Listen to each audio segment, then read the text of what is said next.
So let's move on to supplements and other modalities that can help. Do you have favorites? Supplementation can be very, very helpful. There are, every person is different, and you need to sort of consult with your doctor about what could or wouldn't be helpful or tolerated. But generally speaking, most people do well with omega-3 fatty acids. So, fish oil doesn't have to come from fish. There's also, vegan alternatives like from algae, for example. But omega-3s are a key ingredient in helping stabilize the function of cells in our body. So every single cell in our body is surrounded by a membrane that is made up of fatty acids, and you need a certain proportion of omega-3 fatty acids to maintain the health of that membrane.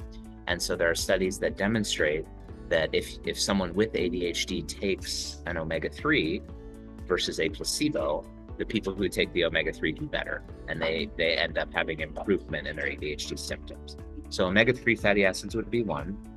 Another would be to make sure that you're on just a good multivitamin, especially if you're not getting a good diversity of nutrients. Okay, so a good multivitamin. Vitamin D as well can be very, very helpful in reducing brain fog and improving overall cognition. You have to be careful with dosing of vitamin D, because if you go too high, it can lead to increased calcium levels and actually damage to bones. So that's another supplement where you really do want to consult with your doctor or someone who's well informed.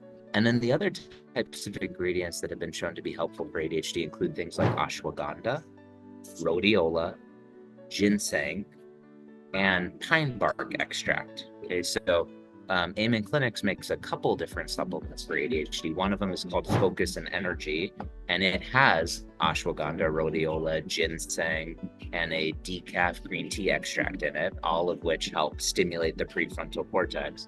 And then another one called Attention Support, which the primary ingredient there is this pine bark extract, which also has good studies to show that it supports functioning of the prefrontal cortex.